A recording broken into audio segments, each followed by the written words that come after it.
Hello.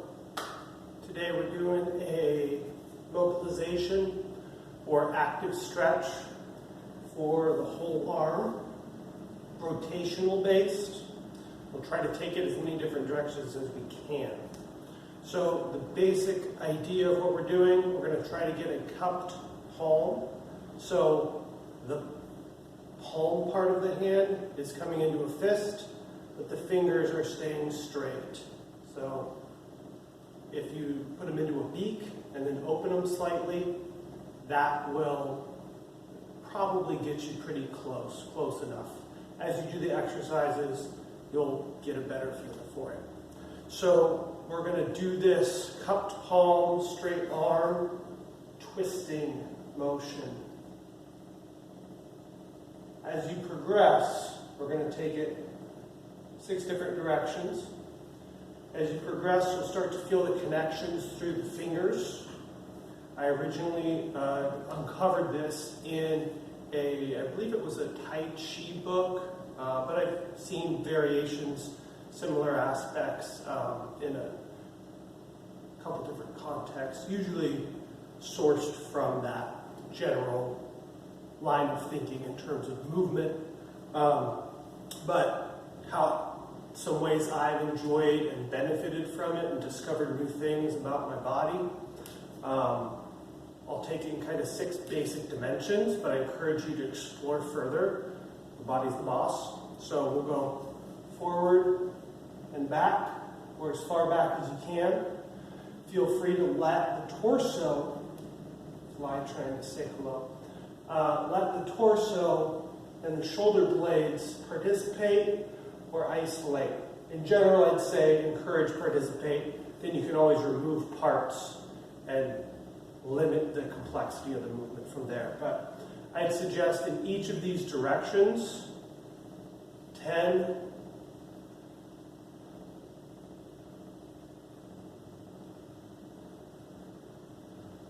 back and forth each, where both arms are doing the same thing, so both turning in, both turning out, behind the back.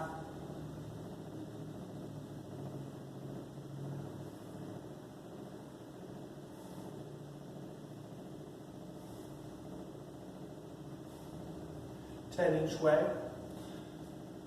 Suggest working in opposite arm position, so forward, back, then overhead, if you can see me.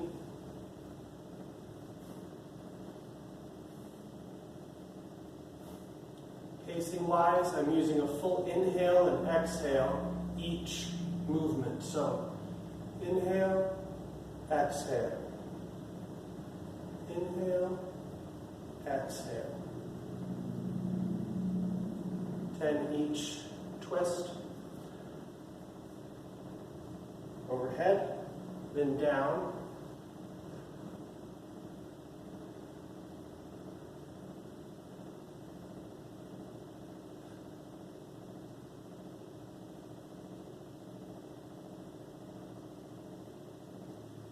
And each, and then out and cross.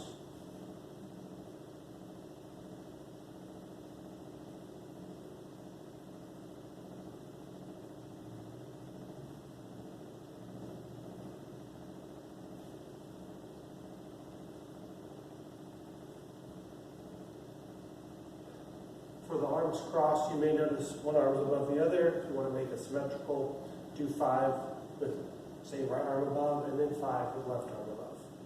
So once you finish those 6 directions, go back through the cycle. This time, arms doing opposite things. So one turning in while the other's turning out.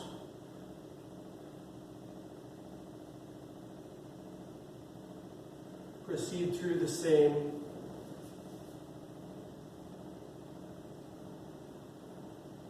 general sequence: forward, back, up, down, out, cross. You can do them in any order you like, but that just helps you find kind of a map for the extremities of our movement for this region of the body and what you can do kind of in the middle. So points in the middle. Thousands of useful, helpful ways to map that space. This is one. I encourage you to find others and share them. The difference, one difference between both hands moving the same way relative to their side of the body and opposite,